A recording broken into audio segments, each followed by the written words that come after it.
Blog Talk Radio. Welcome to the Nonprofit Coach Podcast. Since 2010, the most listened to show in the nonprofit sector dedicated to helping your charity succeed. It's no secret that combining online and offline techniques is the key to fundraising success, and practical nonprofit management advice is what you need. The Nonprofit Coach Podcast with Ted Hart is the perfect landing point to learn from experts around the world who provide advice you can use. Ted Hart is, without a doubt, one of the foremost nonprofit thought leaders. Also a successful author, his books range from successful online fundraising to expert nonprofit management. Guests on the Nonprofit Podcast are leaders in their field who share their insider tips and trade secrets in a conversational style both the experienced and novice will benefit from. Ted and his guests help you and your organization move to greater levels of efficiency and fundraising success. Ted lectures around the world, but now he's here for you. After the show, you can find all of our podcasts at tedhart.com, on iTunes, and now just say, Alexa, play Nonprofit Coach on TuneIn. Now, welcome the host of the Nonprofit Coach Podcast, Ted Hart. And welcome to this latest edition of the Nonprofit Coach. Thank you so much for joining us today. For those of you who have been with us for a while, you know we always start with page one news.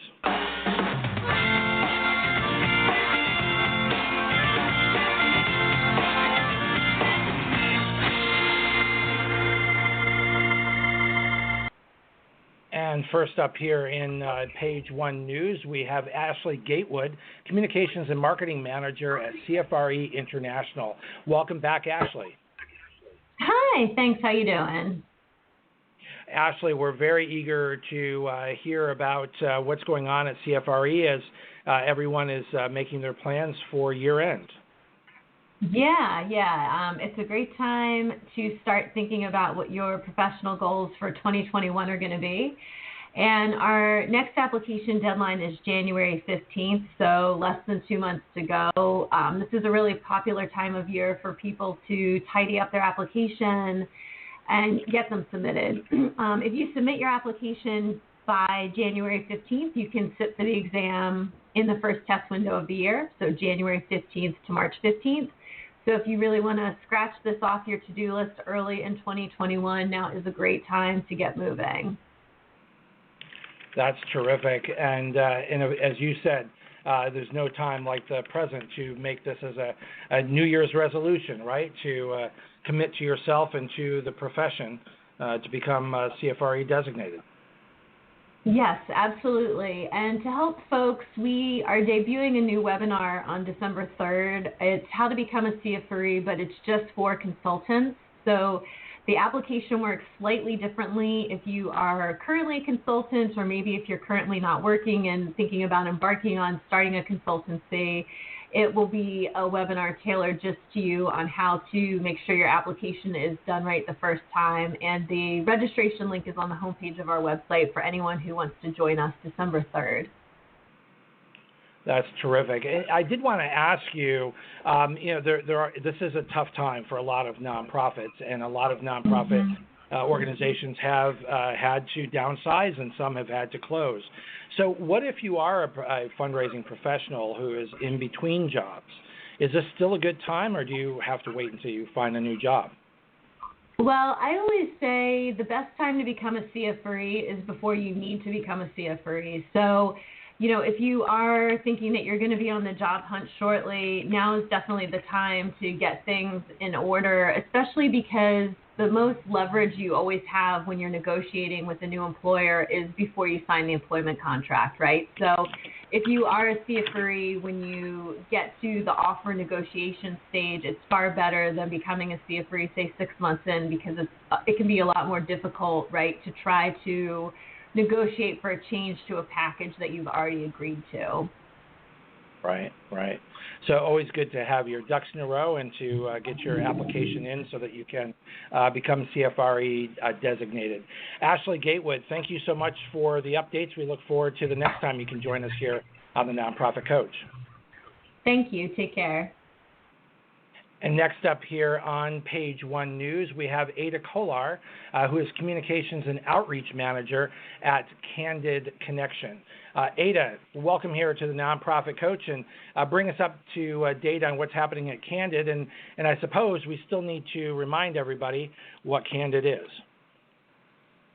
Hi, Candid is a nonprofit organization. We joined forces, Foundation Center and GuideStar, to form Candid. And so what we say is that we get people the information they need to do good.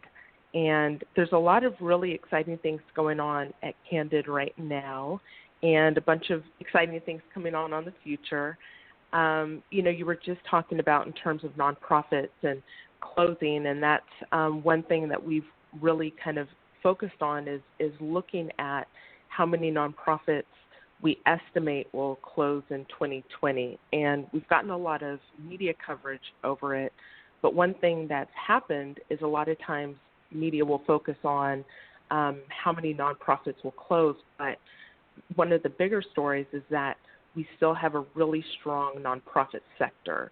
The majority of nonprofit organizations are positioned to weather this storm.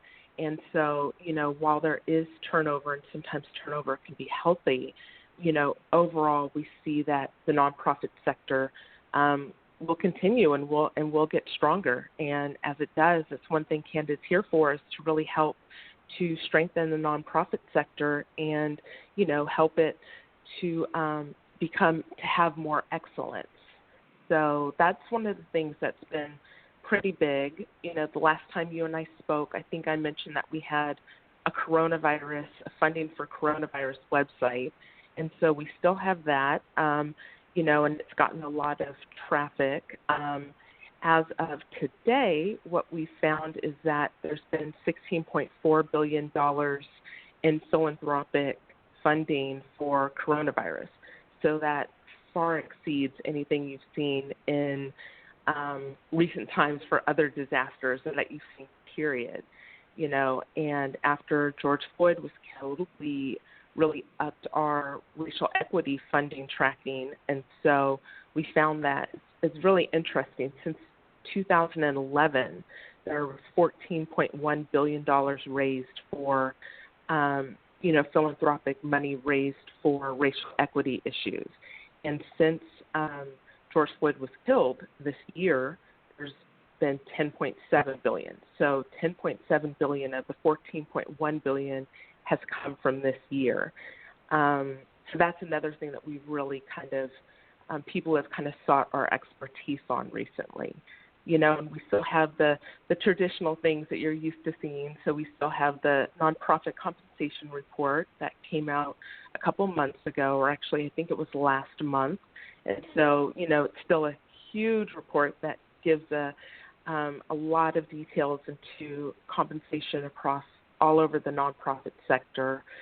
We have a few reports that have come out this year. One was Philanthropy and COVID-19 in the first half of 2020, and it really just kind of breaks down, again, philanthropy that we've seen regarding COVID-19. We just had a report that came out, Philanthropy for a Safe, Healthy, and Just World, and it deals with peace building across the world. We have our State of Disaster Philanthropy report that came out actually last week. So, there's a lot of stuff going on here, a lot of different balls in the air and things like that. And I think that it's really helping people to get more of a grasp of Candid, of this organization and where we are right now and where we're moving in the future. Those are terrific updates. And of course, the data and the reports that come from Candid are extremely important to the sector. Before I let you go, I do want to just ask you to update us on the GuideStar Seal of Transparency, which we always want to make sure that we're promoting here on the Nonprofit Coach. Yes. We still have the Seals of Transparency. We actually have the 2020 that came out maybe about a month or two ago. And so we, recommend that any nonprofits go and just share information. It's really about just sharing important information with the public to become more transparent, to help people see more. And I think when we last spoke, I mentioned that we now have SDGs that people can include there, the UN sustainable goals. And so that's something that people can also include in their profiles. And so there's more than 77,000 nonprofits who have fields of transparency. But it's really something that helps people see, oh, this nonprofit is really transparent. They're sharing information, and, you know, they're more likely to donate and get involved with organizations that have fields of transparency. So by all means, people should look at that, and organizations should share information. Well, we agree, and we certainly promote that here on the Nonprofit Coach. Encourage all of our listeners to seek the GuideStar Seal of Transparency. It certainly is one additional way to help build trust with our communities by being transparent. Ada Kolar, thank you so much for joining us here on the Nonprofit Coach. And with that, thank you so much. Have a great day. You got it, to page 2.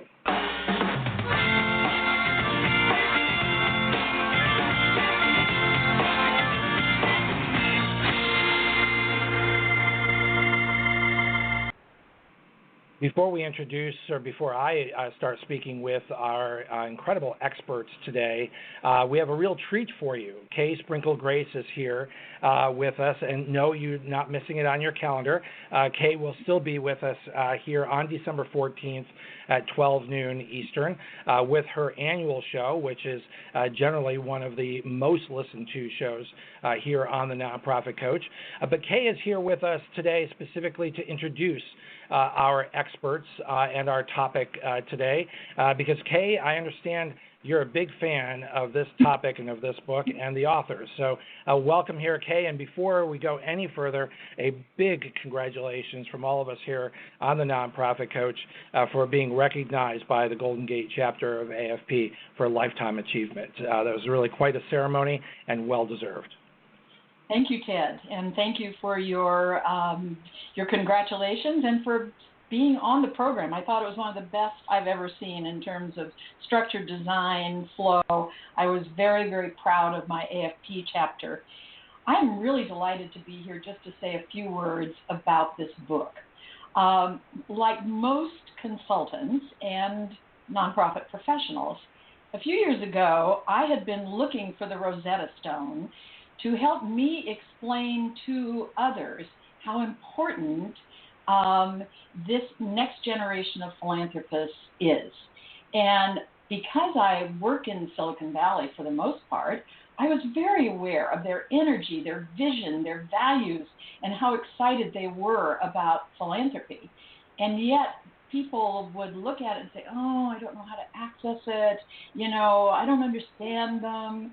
And so when 3 years ago, Michael and Sharna first published Generation Impact, I was thrilled. I first met Michael, I don't know how many years ago, when he was at Indiana University at the Center on Philanthropy, which is now the Lilly Family School of Philanthropy. And he was working with someone who I count among my closest mentors, and that was the late Robert Payton, who wrote a book called Philanthropy, which is all about how philanthropy is systemically based in values. So there were two things about this book that really struck me. The first is, and I'm sure you're like me, you kind of look for something in the book where you can do your own little test about how valid was this structure, how valid was the approach. And, of course, one of the early interviews in the book is with Daniel Lurie. Daniel Lurie is here in San Francisco. He is an accomplished and visionary millennial, and he created something called Tipping Point. And Tipping Point I had known and been very involved with over the years. So the combination of reading that and, of course, remembering Michael's integrity and then reading Sharna's credentials, I thought, you know, this is it. And then the second thing I found in the book was something that was validating for me, because I come from the Payton School of Philanthropy, which is that all philanthropy is based in values. We don't give to, ask for, join, or serve any organization whose values we don't share. And what came across with clarity and with such strong statement was, in fact, there's a line, I'm probably misquoting it, Sharna and Michael, but there's a place in it where it says, if you want to talk with millennials about money, start by talking about their values. And this, of course, is something we've known about traditional philanthropists. So this is all by way of saying that this book, Generation Impact, How Next-Gen Donors Are Revolutionizing Giving, is brilliant. It is now out in a revised, very thick paperback, so don't be put off by it, because what they've done is they've given you practical advice about how to use it. And so enough from me. Welcome, Sharna and Michael, and thank you so much for doing this. I suggested to Ted that you would be good people to have on, and here you are. Thanks, Ted. Well, thank you, Kay. And I have to say, Sharna Goldseker and Michael Moody, welcome here to the Nonprofit Coach. And anybody who has that kind of praise from Kay Sprinkle Grace has really got to be something, because we know how important Kay Sprinkle Grace is to the philanthropic sector. So I am very eager to have you share your book with our listeners today for the very reasons that Kay just outlined to us. So a little bit about both of our speakers, and then we're going to bring them both in here. Sharna Goldseker is today's leading expert on multi-generational and next-generation philanthropy, and as a next-gen donor herself, offers a trusted insider's perspective. She's the founder of 2164, a nonprofit practice serving next-gen and multi-generational philanthropic families. Sharna has been a leading and consistent presence in the philanthropic field for over 2 decades. She's the author of the book that we are talking about, co-author today of the book that Kay just mentioned, Generation Impact, How Next-Gen Donors Are Revolutionizing Giving. She's joined here today by Dr. Michael Moody, who is the Frey Foundation Chair for Family Philanthropy at the Johnson Center for Philanthropy at Grand Valley State University. In his role, he works to expand both the practice and the public understanding of family philanthropy. Trained as a cultural sociologist with Ph.D. from Princeton, Dr. Moody is co-author of books Understanding Philanthropy, Its Meaning and Mission, and, of course, the book that we are talking about here today, Generation Impact, How Next-Gen Donors Are Revolutionizing Giving. Welcome here, both Sharna Goldseker and Michael Moody. Thank you. Thank you to be so here. much. Yeah, I want to start with. Can I just say? Go ahead, Michael. To Kay, just before we lose Kay, that I think I remember exactly when I met Kay, because she's been a model and a kind of a star for me ever since. It was in 1990 at a fundraising school course that I took with her and Hank Rosso in Detroit, and I've been her fan ever since. Well, Kay is still here, so she may want to respond to that. Thank you, I'll just Michael. add my thanks for the generous introduction, and it's really a pleasure to be with you both today. Thank you. That's great, Sharna. So, Sharna, I'd like to start with you, if I could, right at the beginning of the book. The book, first of all, just for our listeners, is broken up into 3 sections, and I do want to talk to the two of you about all 3 sections. But you jump right in with the impact revolution. So this is Sharna. This is not evolutionary. This is truly a revolution. So tell us, first of all, right at the beginning, why is this different? What is changing about philanthropy that's important for all of our listeners to know about?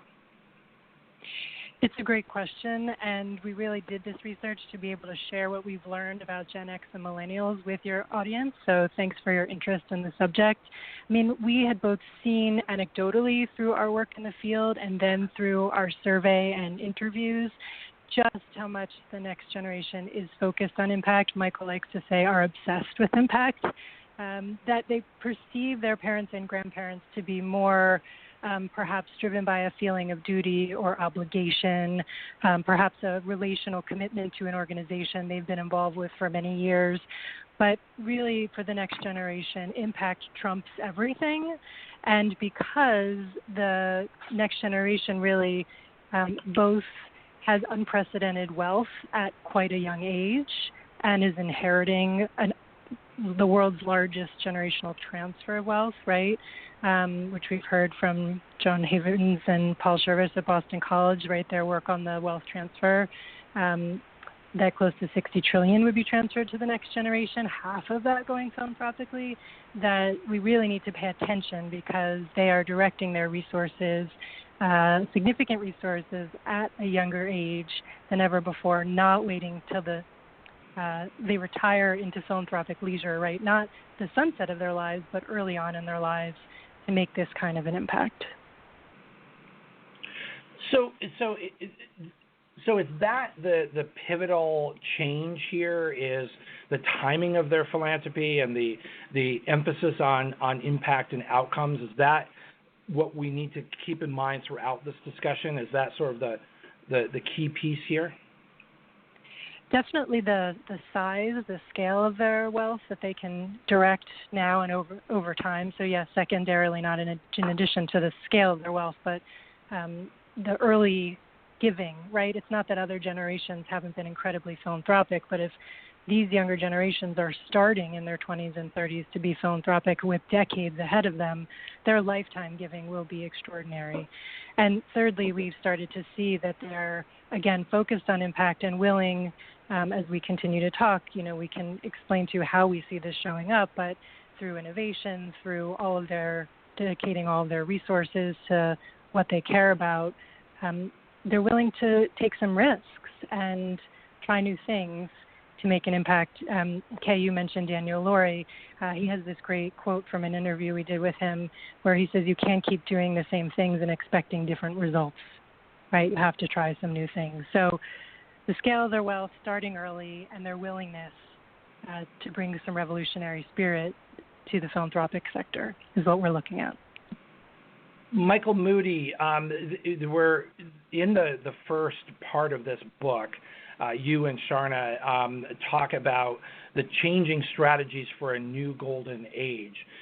So obviously you're relating this, as Sharna just did, to a prior generation who gave in very different ways. But what are the key strategies, the takeaways for our listeners, very practical approach to these changing strategies? Because I think a lot of fundraisers, are not used to working with younger philanthropists in quite a serious way. Yeah, it's we talk about a whole lot of them in the book, and I guess I would just start by emphasizing what's not changing, so that we can really see the specifics of what is changing. And what's not changing is we often talk about it as the what and the why of philanthropy. So the what in terms of the causes, many people think that the next generation are just interested in a few causes and not in the rest of them, and that's very troubling for people who are, their careers are raising money and supporting causes that they worry about with the next generation. And that worry should not be a problem, I think, for most people, because when we asked them this question, they still said that they were still interested in education, in basic needs, in the arts, in healthcare, et cetera. And the other thing that's not changing is the why of philanthropy, that is the reasons why they want to get involved, which Kay sort of mentioned, their focus on values and wanting to give to organizations whose missions fit with their values. They answered that why question with us in very similar ways that older donors answered that question. What's changing is how they want to live those values and how they want to engage with organizations and the strategies they want to use on those same causes. So it's really about the how of philanthropy that's changing, and that has tremendous consequences, of course, for fundraisers. I think we can talk a lot about how they want to engage with organizations in different ways, go deeper and have long-term relationships and be more hands-on and those kind of things. In terms of the specific strategies, in that part of the book, we talk a lot about how they want to they do want to see evidence of results and outcomes and give for those. They are very, very oriented towards learning about causes and solutions from their peers. They do want to kind of go deeper with organizations rather than take those classic kind of strategies for giving that we hear, the spray, pray, and walk away approach, right? Which is often the critic of especially foundation, but also individual giving. They don't like. There was one person that we interviewed who called it the peanut butter approach that her parents and grandparents would take, spread their kind of contributions around and hope that impact will happen. The next generation really wants to find those places, proactively find those places where they think they can make the most impact, where they can move that lever for change on some long-standing issues in new ways, and they want to go all in on those levers for impact. I need to, before we go too much further, I need to ask both of you your perspective on probably sort of a tough question regarding this donor group, this new impactful donor group, and that is for our listeners. Do you have to be the new shiny nickel charity to be able to draw attention from this donor base, or can charities that have been around for a while, who maybe have benefited from that prior generation, do they still have a hope of garnering support from this new generation? Sharna, can you take that first? Sure, I'll tell you a story to answer your question. We interviewed a next generation who served on the Family Foundation board with his parents and grandparents, and when his grandfather passed away, he received calls from two nonprofits, and one said, your grandfather had always been very supportive of us, and we hope you'll respect his legacy and commitment and continue to support our nonprofit. And the second did a little bit of research and realized that he graduated from Harvard Business School and maybe was a little bit entrepreneurial, and so brought a PowerPoint presentation to add to the story. Not only had your grandfather and the foundation supported our nonprofit, but here's what our organization did with those philanthropic dollars, and here's the difference that funding made over time. So both pulled out his heartstrings, right? There was both an honoring of legacy, which is something we talk about in the book, honoring and appreciating the people upon whose shoulders Next Gen stand, right, and where they've come from, and the difference that their predecessors had made investing in those age-old nonprofits. But again, they're really looking at impact, how the dollars made a difference. So even if Next Gen have not had a multi-generational relationship with a nonprofit, we point to other strategies like, how do you make your nonprofit seem more transparent? Particularly if you're a larger institution that's been around for decades, how do you kind of pull back the curtain and not just seem like a black box to a Next Gen who's approaching, right? How do you kind of invite them in and show them how dollars are spent, what the issues are? Again, as Michael said, right, how can they see the impact? How can they maybe even be hands-on? We're not saying that it's easy for nonprofits to pivot and sort of cultivate relationships with more than one generation. We now have 5 generations above the age of 21 in American society today. So it's not easy to be a nonprofit that has to cultivate relationships with multiple generations of donors. But we do think that they still care about poverty, basic needs, education, the issues Michael raised. Yet they want to connect with the organizations. They want to see the impacts they're having. They want some transparency in that relationship. Michael, Moody, same question. Do you have to be the shiny new nickel, or do organizations that have been around for a while have a shot at these donors? Yeah, I think it would be easier if we could just say, but sadder if we could say yes, just be a new organization and you automatically have the appeal to the next generation. That's definitely not the case. I think there is, to be completely honest, and frank, there is a sort of a natural bias that they would have towards smaller organizations, as Sharna was just mentioning, and they're more naturally disposed to supporting startups or new ideas because they want that innovation that we've been talking about, and they see startups or new organizations as trying a new mousetrap to solve the problem of graduation rates or clean water or whatever the issue is. But that doesn't mean that they don't have an interest in in connecting with existing institutions, and they just want to make sure that those existing institutions are responsive to what they want. There's a couple of examples. We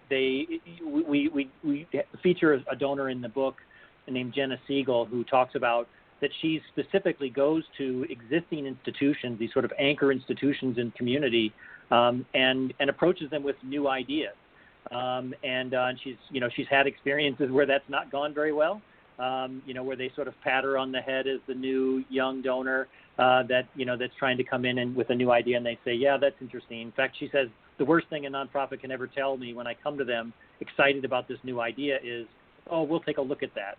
And then they never contact you again. She says that's just nonprofit speak for no. They don't want to tell me as a donor no, so they just say, we'll take a look at it. And she says, I just want my ideas taken seriously by these institutions. I see the value in these anchor institutions and these long-standing institutions, and even in large institutions, they see the value in them. They just want to be taken seriously as having a lot to contribute besides just checks, and as being bringing new ideas and having those ideas taken seriously, even if they don't eventually become a program or some new initiative that they're bringing. They just want their ideas taken seriously, and they want to be part of the team that's rolling up their sleeves and trying to solve the problem together.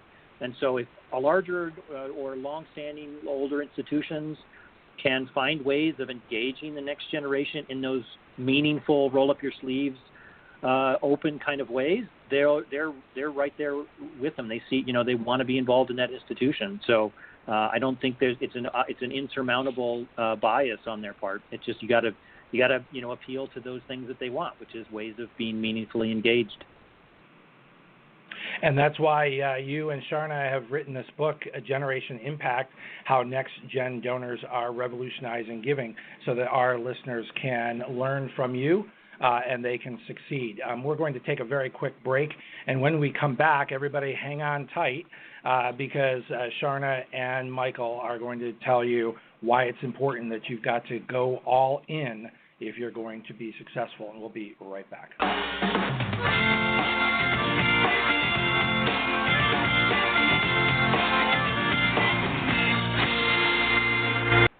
Does your organization have a compelling story to tell? Do you want to connect with your supporters, volunteers, and donors, but don't have the funds to launch expensive outreach campaigns? The YouTube Nonprofit Program can help. If I could give one piece of advice, it would be sign up for the YouTube Nonprofit Program. If I could give another piece of advice, it would just be to capture the story of your organization and use video to tell it, because video is the most powerful medium by far. The Nonprofit Program helps you use YouTube as a powerful fundraising tool for your organization. In one weekend, we managed to raise enough to feed 500,000 children at school for one day. The video also gained over 500,000 views and had thousands of comments. And tell stories that haven't been told. Because you guys, the YouTube community, started sharing these videos, there's been housing programs started and feeding programs started. Literally, homeless people that were sleeping outside slept inside last night because of you guys. Over 10,000 nonprofits are already using YouTube's premium tools for nonprofits. Your organization can too. Learn more and apply at www.youtube.com/nonprofits. And don't forget to mark your calendars for December 14th at 12 noon Eastern, when Kay Sprinkle Grace will be back for her annual show here on the Nonprofit Coach. Remember, our podcasts and archives are always free and always available 24 hours a day at tedhart.com, on iTunes, and now just say, Alexa, play Nonprofit Coach on TuneIn. Now back to the Nonprofit Coach podcast with Ted Hart. And we are back here with Sharna Goldseker and Dr. Michael Moody. Sharna, you first. Why do our listeners need to be prepared to go all in? And what does that mean? What do they need to be prepared to do if they're going to be successful with this next generation of donors? Thanks for the question. We often hear that next gen, maybe show up, maybe don't. They're having busy lives, running their own organizations or raising children. And we actually heard from the next gen who we interviewed and surveyed that they may not want to spread themselves in like peanut butter, like Michael said earlier. They want to go all in. So they pick a few things that they care about, a few organizations, a few causes, and they're going to give of their time, talent, treasure, and we added a fourth T, ties, to that age-old maxim. They want to focus their energy and their resources to contribute to the issues and organizations they care about by going all in with those. And we can talk about each one, but, we often feel like Next Gen are sometimes unknown or dismissed, or it's hard to really see it from their perspective.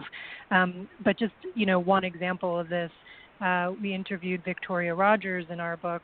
And just so readers know, we interviewed more than 75 donors, and a baker's dozen of them agreed to not be anonymous. So that's why we're mentioning a few of them by name, and you're welcome to read their stories and their first-person features, many of them speaking publicly for the first time in our book.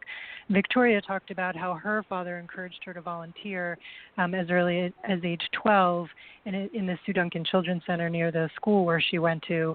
And Victoria said there was a lot of English and math being taught to children, but not art. And so she started to offer art classes, ended up finding her passion, volunteered in the world of art, interned, later went to work for Kickstarter, that crowdsourcing platform, helping to curate the art programs. She later joined the board of Creative Time, a big public art nonprofit, as well as the Brooklyn Museum of Art, and really all of this by her early 20s. And now many nonprofits think, it's not worth investing in engaging in young people because they're not going to come into their contributions until later. And Victoria really made us step back and say, wait, Next Gen seems to be stepping into giving of their time and their talents, their treasure earlier. Is Victoria an anomaly? And in fact, no, we looked at the data. Really 75% of the people we surveyed said that they started to volunteer before the age of 15, 90% before the age of 21. 50% were giving charitably before the age of 21. So I think we often look at millennials, for example, and think of them as kids, right? But many of them have been volunteering and giving of time, talent, treasure, and ties for 10, 15 years by the time we interact with them. Michael, this generation, besides being, as you and Sharna have pointed out, incredibly wealthy, they want to, as Sharna just shared with us, they want to do something. They want to be actively engaged, and some nonprofits are just not set up for that. So they're going to have to change the way that they engage with donors. How much of this is sort of group activity of these donors, and what role does social media and other aspects of life weigh in on this? Is that a bigger part? Yeah, well, there's a couple of pieces there. Again, just to be frank, one of the consequences that we talk very candidly about in the book, and especially in the sort of the pieces that we put in there in the updated edition, they're more practical about tips for nonprofits and others. There are some nonprofits in which it's going to be easier for them to adapt to the needs and excitement and engagement desire of the next generation.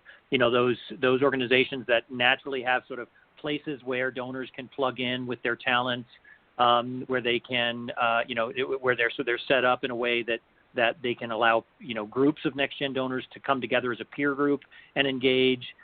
Whereas there's others that's just not, because of the nature of the work or the confidentiality issues or any number of other things, it's going to be harder to do that. And our advice for them really is, find that way. There's not one way that the next generation wants to be engaged in meaningful ways by giving their talent. There's not a formula that you have to follow for that.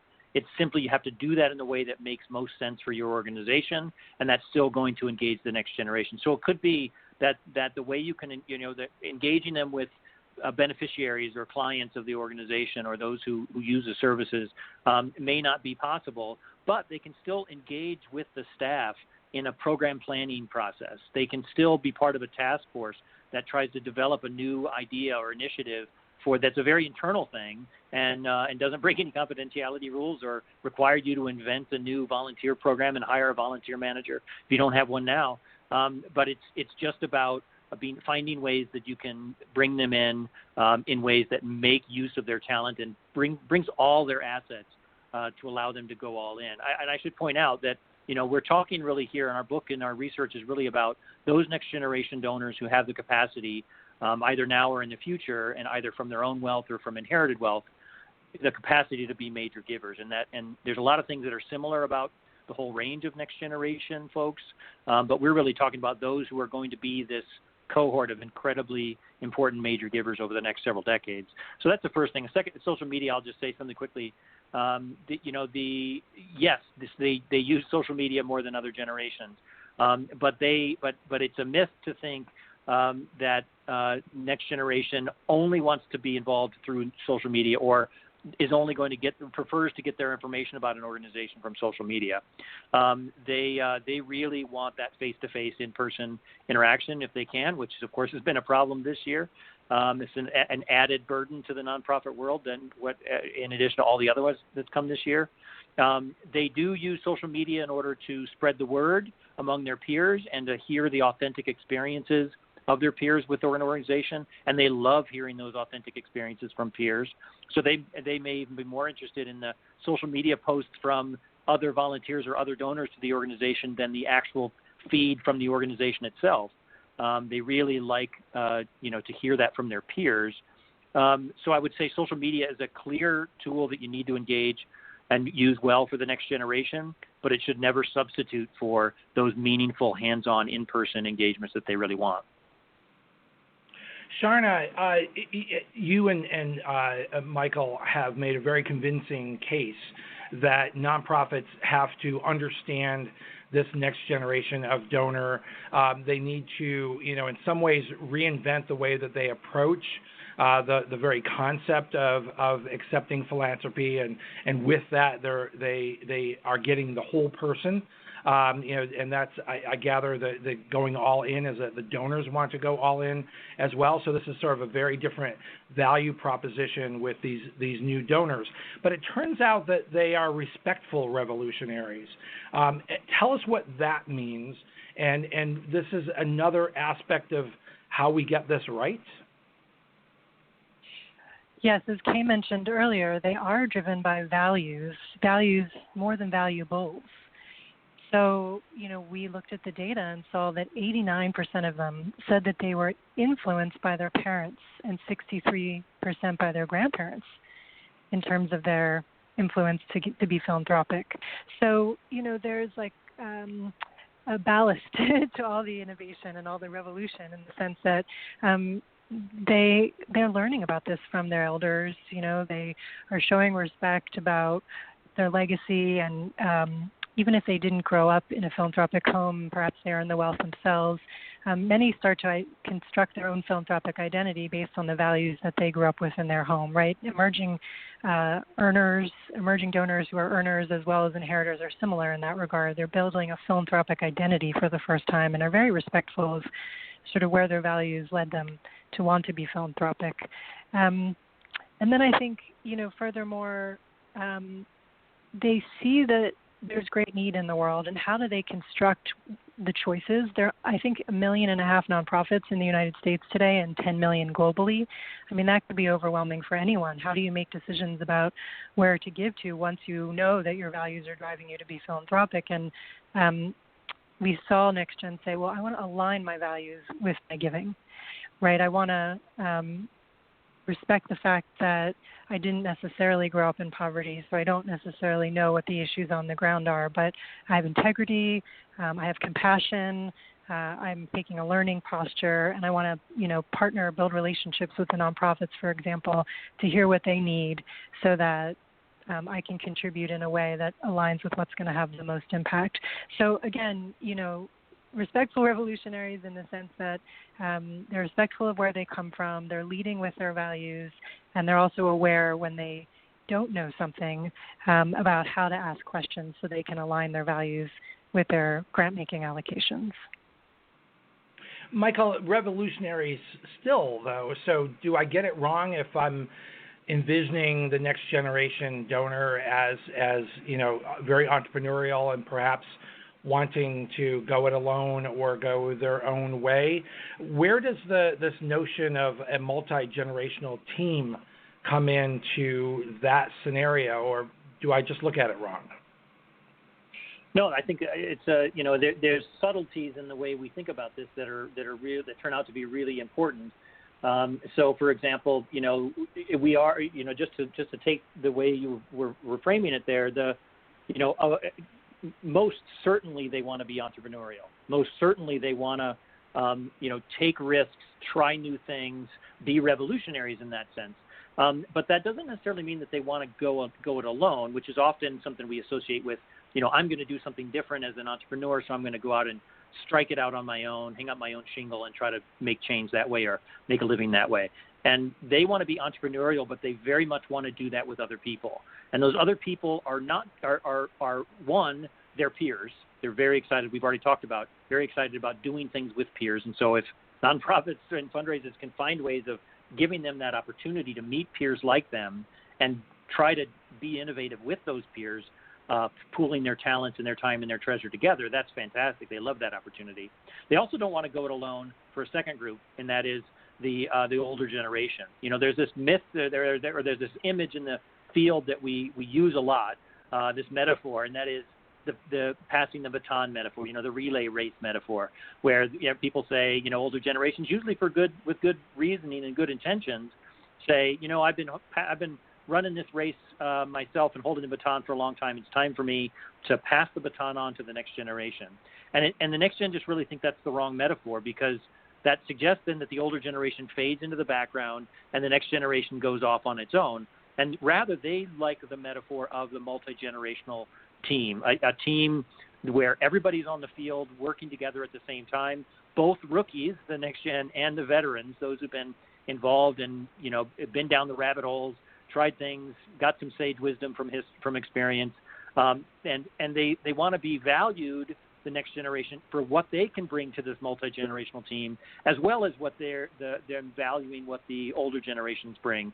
And so if you're a nonprofit and you're thinking about your board, building your board, think about how you can build that board in a meaningful multi-generational way. And what that means is not just create a token seat for the next gen and then not listen to them when they show up, or or bring them in and say, okay, your job is to raise money from your other next gen folks, or your job is to improve our Twitter feed. But bring them in and bring more than one of them in a meaningful way as a real partner on the board, or as a real partner in a donor community, and give them opportunities to be mentored by older board members and older donors. They love those mentor programs because, again, mentorship programs take them seriously as the future and up and coming leaders of this organization. So they want to be revolutionary and entrepreneurial, but part of being respectful is that they want to do that with older generations and making use of the values and experience and wisdom of older generations. Boy, it sure sounds, Sharna, that if that all works sort of hand in glove, that can be a perfect opportunity for a nonprofit organization. But doesn't this also set them up to be in the middle of some conflict? Mm-hmm.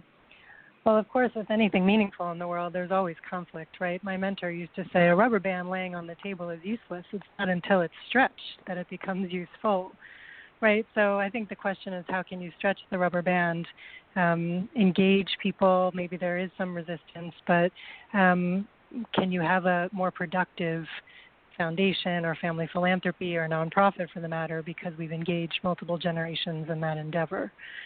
So that's what we think is, at least, at 2164, the organization where I work, we focus on next gen and multi-generational philanthropy.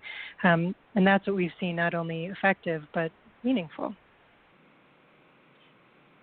So in that multi-generational aspect, but also very entrepreneurial, and I'm going to ask this of both of you, what is the next generation philanthropic identity? How should we walk away from this today understanding the to-do for our listeners? What is that identity? Sharna?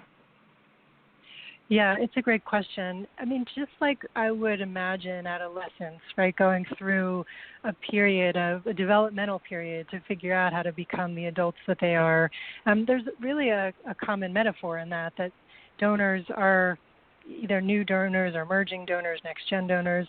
They're also going through this developmental period of figuring out what their philanthropic identity is.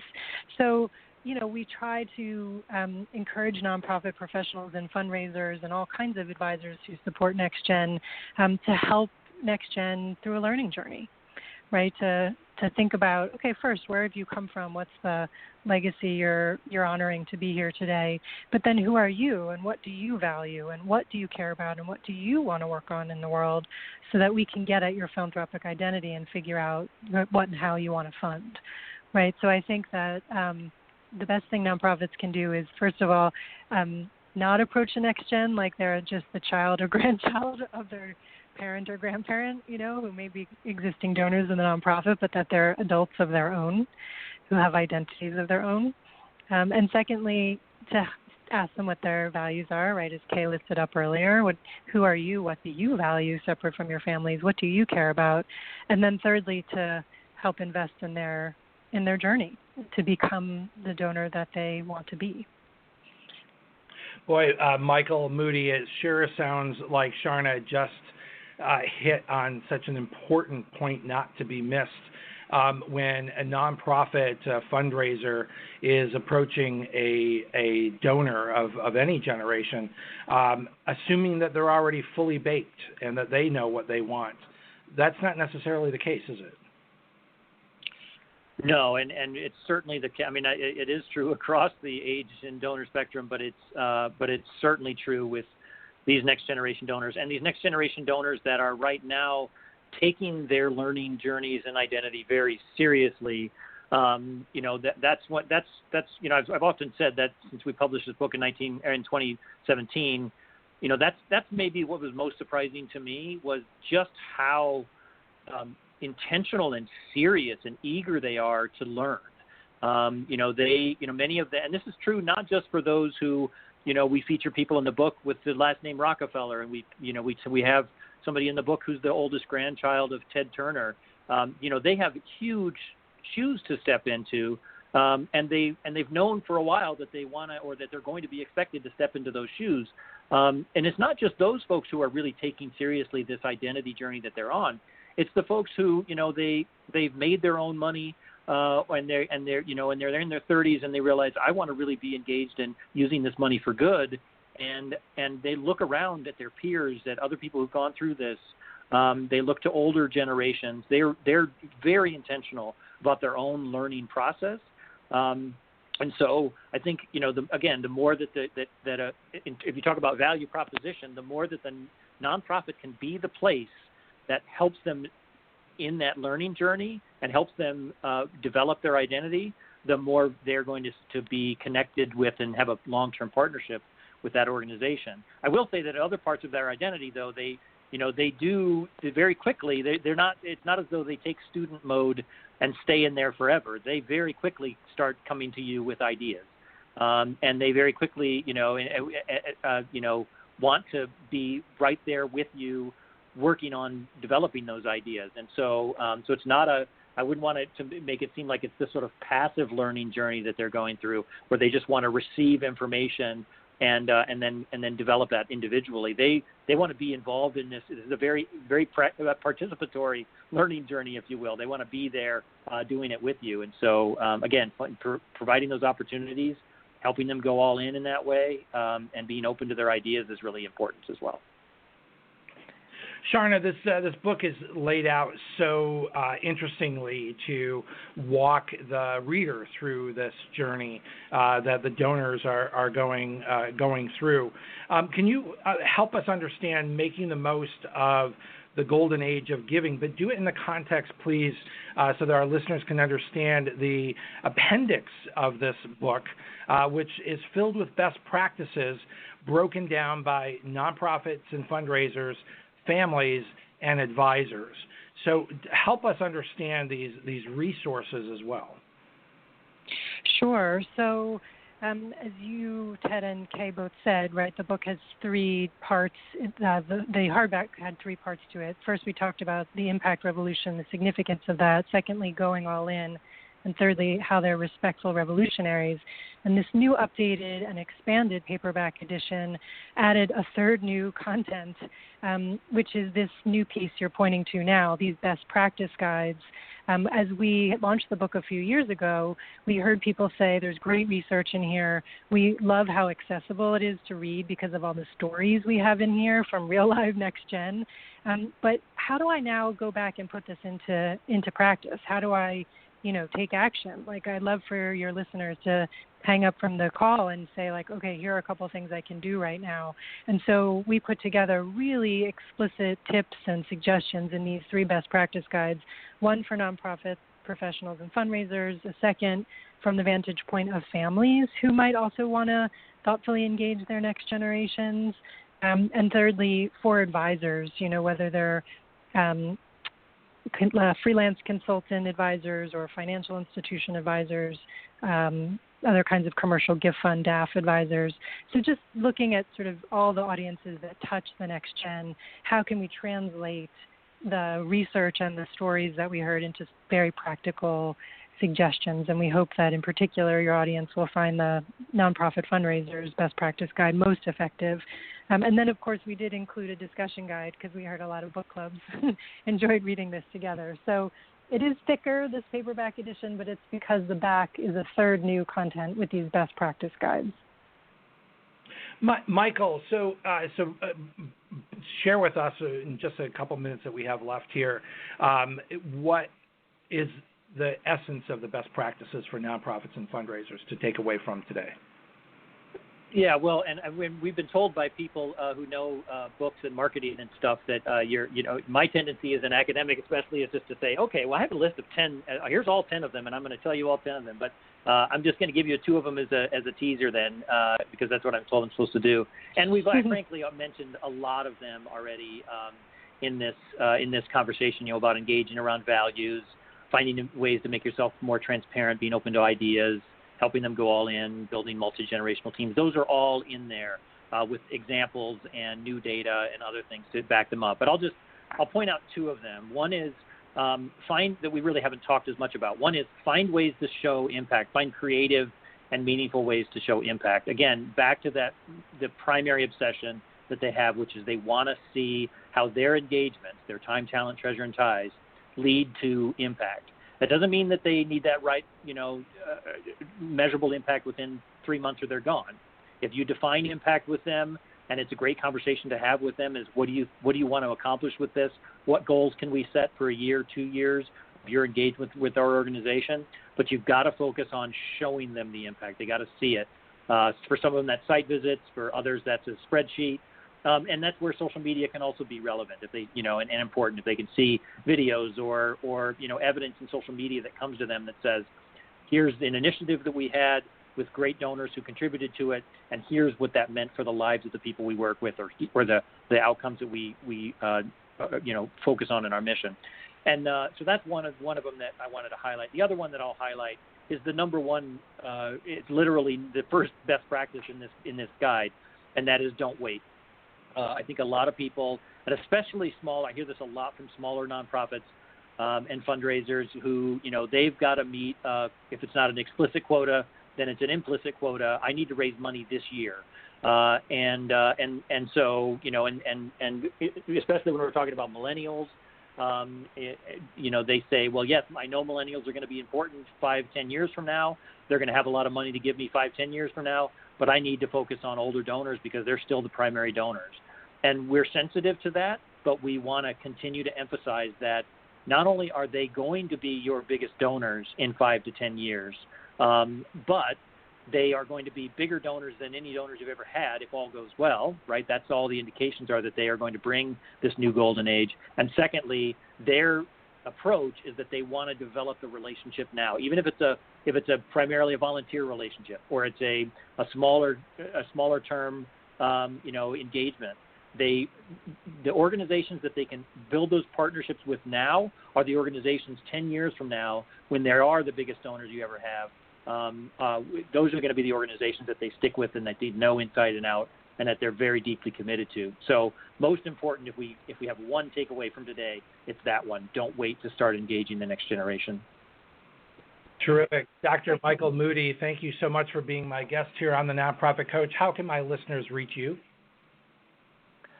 They can go to the johnsonCenter.org page, and there's information about where I work at the Johnson Center. And then we have a book website we really encourage people to go to called GenerationImpactBook.org, GenerationImpactBook.org. And they can find out information about the new edition, as well as bringing Sharna and or me for talks and other engagements, and really a lot of information at that book website. Terrific. Sharna Goldseker, how can my listeners reach you? Thanks for having us today. Really appreciate you hosting us, and to all the listeners for being here today. I'm at Sharna, SHARNA, at 2164.net, 2164.net, or as Michael said, at our GenerationImpactBook.org website. Thank you so much for being our guest here on the Nonprofit Coach.